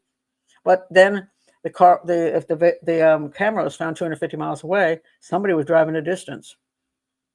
And that's not usual. Even a serial killer is not usually going to, they're not going to go 250 miles out of their way to dump a camera. Let's put it that way. So even her body, if they're local people, they're just going to, they might drive 10 miles, but not 250. So what was that person doing? So it does have a possibility of being some kind of trucker that was going a distance, and therefore, or somebody just could be just some guy pulling up. You got if you look back at certain serial killers that travel a little bit more, could be somebody who lived out of their let's say out of the VW bus, and hey, come on, I'll give you a ride. And then he pulls over and he, restrains her. And then he just keeps driving because he's driving someplace anyway. So he drives someplace far enough away, and she's tied up in the back, and he then eventually assaults her, kills her, dumps her body someplace more isolated. So I would tend to lean more toward that. But one of these sad things that, can you do anything with this case? Can you really break anything out? No, probably not, because it's too old and there's just not enough information. Last person to see her was supposedly, what did I just say? The construction people. That's the legitimate last people that saw her. Fake cops, random nutters, So Yeah, it was 74. I think it was somewhere around there in the 70s. So just not much can be done with it at this point in time. And you know, that was. I'm trying to think of the other one. Mm-mm-mm. Okay, who was it told me about that? um, there's a case. See if I can find it. I wasn't going to bring this up. But am I going to do a thing on it ever? Maybe not. Um, it was this case was brought to me by. I'm not going to tell you who. I always try to avoid that. Okay. Now I can't find it. Where'd it go? um, well, I may bring it up next week. Not next week because I'm not going to do anything next week. But it's not going to go anywhere. But it was just an interesting case in that there was a podcast done, and it was like 9 hour, like 8. It was 9 podcasts, each 45 minutes long, by a ex retired law enforcement / profiler, and she comes up with a conclusion that I came up with the same conclusion within 5 minutes off of Reddit. You know what I read on Reddit. I'm like, yeah, that's who did it. And I'm like, what took you 9 shows? You know what I mean? But she also went out and made podcasts, and that sometimes, you know, unfortunately, I'll give out the information next time. But that, can you solve some of these old cases? No, but you can make money off of them by doing really, really long podcasts on things that aren't going to be solved. But you can get lots of people to, participate, family members, and people desperately want hope. And as long as you can pretend that you're going to get them some possible answers, you can use them. I think, Rodney Alcala was somewhere, but yeah, that I don't think this was a case. This was literally a hitchhiking case. She was on her way to be with a friend. She wasn't going off with to get her photograph taken by Alcala. I don't know how they pronounced his name, Alcala. But he used that. Hey, you want to get into Hollywood. You want to become a model, and he used that trick, which is a good trick to use with girls, because like, oh my God, do you think I'm pretty? And they go off and never come back. But in this particular case, literally, she walked out of her house, was hitchhiking, and disappeared. So I believe there was no fancy anything. She just got into somebody's vehicle she shouldn't have gotten into. And what's the joke where the guy said, I always like that joke. A guy's hitchhiking and he gets in the car and he says, well, thank you for picking me up. He goes, because who knows? I could be a serial killer. And the driver says, well, that would be pretty unlikely that we'd have 2 serial killers in the car. But there you go. So anyway, okay. I just want to mention one thing before I go, because we're about out of time. But I want to mention this girl. Where is she? Where'd you go? Okay, here she is. This is Sydney Towles. I think that's the way to pronounce her name. I've forgotten. She has a TikTok channel, and she's a very, very popular girl. And she has got carcinoma. Cholangiocarcinoma carcinoma. Let's see if I said that right. She's got a very lethal. She's 4th-stage cancer victim, and it's a horrible disease. It's in the bile ducts of the liver, and she has a super successful channel where she's going through her cancer journey and all that. And there's a lot of people on TikTok, quite a few, who are fakes.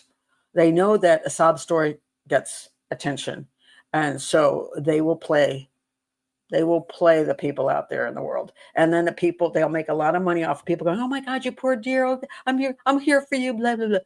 So there are phonies out there, and people have been, proven to be phonies. Poor Sydney.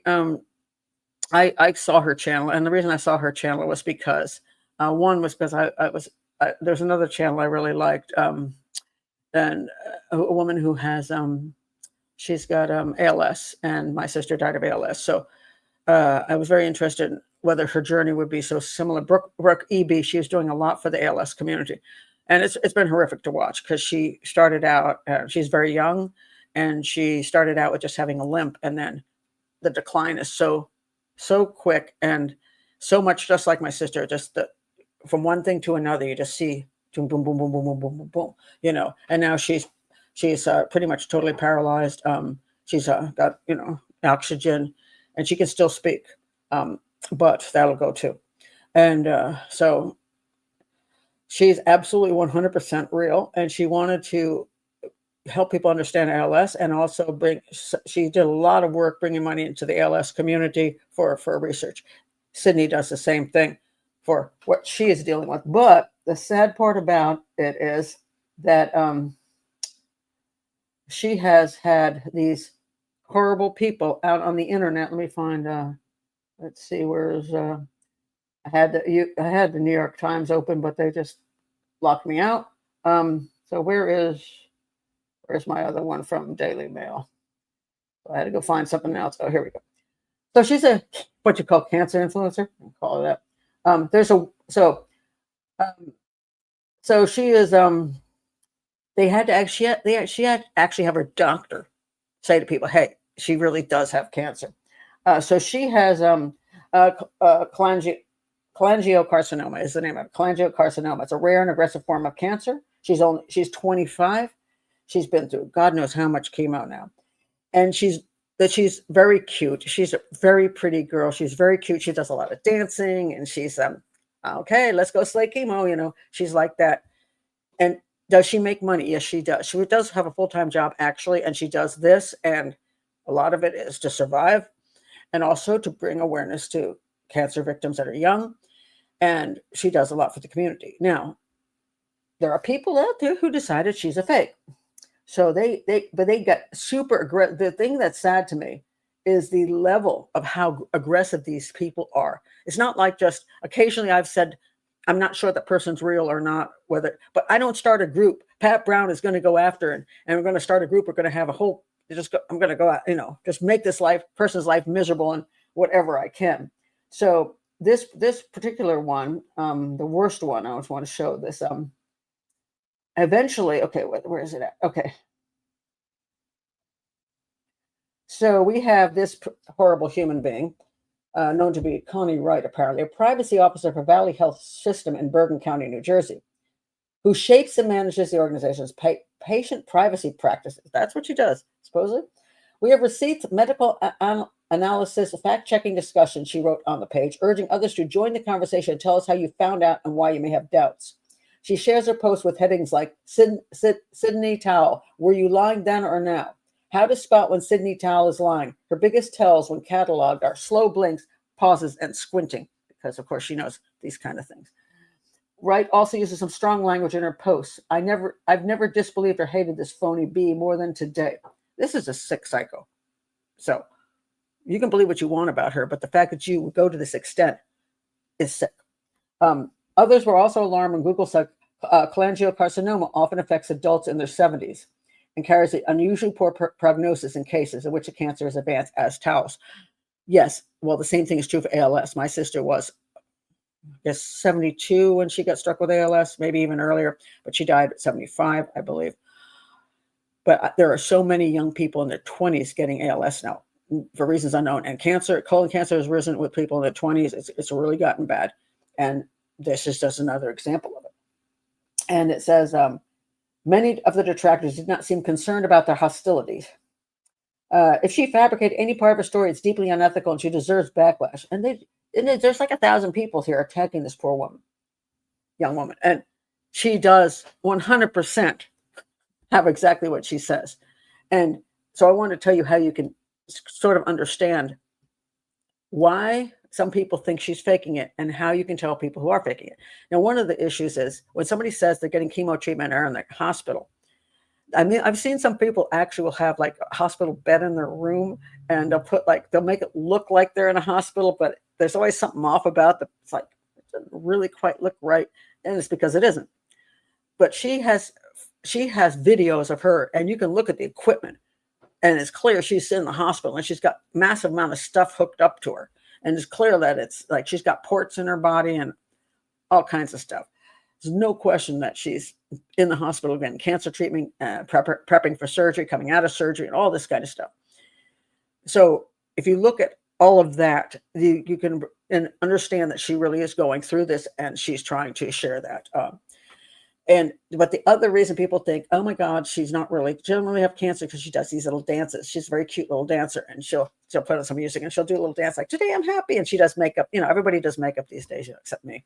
But they'll do the makeup thing, and they'll sell the makeup, and she puts her makeup on, and she looks very pretty. And so they're like, oh, well, she wouldn't be doing that. She had cancer. Well, if you do have cancer, sometimes you want to look better. You know what I mean? Because especially a young girl, she wants to feel good, wants to look prettier, and she wants to look healthier than she is. And she's very good. She looks really cute in her clothes, and people, they don't have a lot of clothes, these companies and stuff. So she shows off clothes, and she looks cute in them. And here's the thing. She may not have that long to live. I think she knows that. So she's done some traveling. When she's off of the chemo, she's tried to do traveling and stuff like that to get the best she can out of the life that she has. And she's hoping, of course, for that miracle. She may not get it. But meanwhile, she's trying to be as positive as she can and cheerful as she can. But also, people don't understand this. Just because she's positive during the TikTok, which is what? 5 minutes? She's got 24 hours a day. You don't see her the rest of the day when she's throwing up constantly, when she's unhappy, when she didn't post because she was too sick to post. You're not seeing that, because it's a hard journey. So not every moment you feel like that, but it makes her happy. And when she can, get out there and do these videos and show people things, and also connect with people, because it's a lonely thing when people have essentially terminal diseases or very late stage diseases. A lot of people don't even want to be around you, your friends, people, family. That it's so tough to be around you, because it's depressing and it's exhausting. That if they can get friends on the internet, you feel like you're connecting. Well, just like I connect with you guys here, because it's nice. I get to know you guys, and we have little conversations, and it's nice. So if I were very ill, I can see myself. Let's say I had some disease that I was probably not going to make it, in the long run. But at least meanwhile, I would be able to talk to people, and that's nice, and feel like I'm doing something, and maybe sharing something that's important to somebody else. So that's why she may look cheerful in a lot of things. She cries a lot too, and they go, it's fake. And she's not fake crying. She sometimes breaks down and cries. But she's also, looks pretty happy sometimes, and bounces around. And it's because it's not something she's doing 24 hours a day, 7 days a week. And the one other thing I want to point out is a thing called filters. There are some people, there's another woman who has got 4-stage cancer. And she's going through all kinds of stuff, and she's trying to get into a trial now, and wish her the best and all that. But she's got like a reddish area in her face. And I think that's after she's using the filter. And there's a woman who got attacked by her dog, and the dog bit her, like her whole front of her face. And so like most of her nose and part of her mouth. And she's been through massive reconstructive surgery. And you could see she's been through surgery. And she showed, she's showing herself, as you can see now, things that are, but one day she said, I'm using a filter just because I don't want you to, it looks so bad. It looks bad with the filter, but you can maybe stomach that. But if I take the filter off, you're going to be so horrified that you won't even be able to watch me. And so she said, I'm only going to take this filter off for like 5 seconds, just so you know. And she did. You're like, holy crap, whoa. Yeah. So Sydney, she's a very pretty girl anyway, but she's also using a filter, because how many young people now look like they're all movie stars. Well, in real life, she probably looks much more normal. But, when you put that filter on, you get the perfect skin and all that. And if you're going through stuff that maybe does affect your skin and your looks of health, if you can throw the filter on, it makes you look a lot better. So that's why people think, oh, well, she's not that bad off. She looks too good. Well, maybe she doesn't look as good as we're seeing her. So when you're going on TikTok or these other places, and you see somebody who is presenting themselves with some kind of serious illness or whatever, are they telling the truth or aren't they? Well, you're going to have to figure that out. But there's kind of horrible people that have decided, and completely unreasonably, that Sydney Towles is faking it. It's really, really sad. And so now her doctor's like, yeah, I'm her doctor. She's got somebody pronounce it correctly again. cholangiocarcinoma, something like that. And, she really has that. So, so it's pretty sickening. And to go on a whole thing against somebody like that, to find that that's you think that's something you should be doing, is to take somebody down in such a horrific way. It's pretty sickening. I mean, it's really sickening. So it says more about them than it says about Sydney. So anyway, that's the last thing I want to talk about today.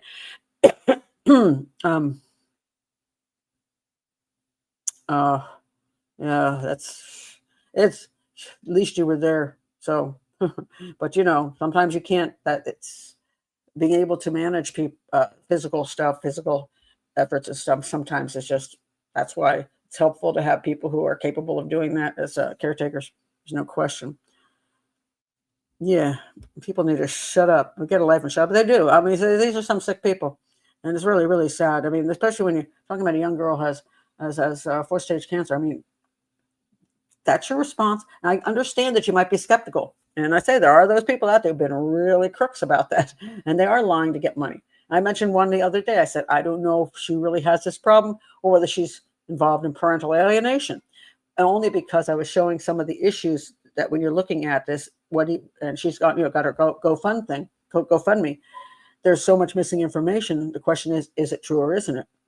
And I'm just basically warning people before you give away money, you might want to at least be skeptical. Not that you have to be mean about it, but you could just be skeptical if there's not a solid enough information to let you know whether this is somebody that you should be sending your money to. So, yeah. So there's for some people, and that is true too. They just can't politely agree to disagree. That is true, and that is also true. They have too much time on their hands. But people do get isolated, and they're on all these channels, and but it's just that sad that they make that their mission, and that they bring along so many people in that mission. Oh, do you hear the dogs? The dogs are out.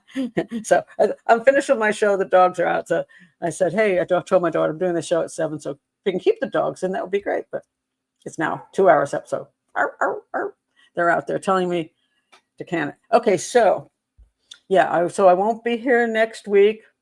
So weird. It's just weird. So yeah, so I won't see you guys next week. I'm going to miss you guys, but I will be back the week after. So yeah.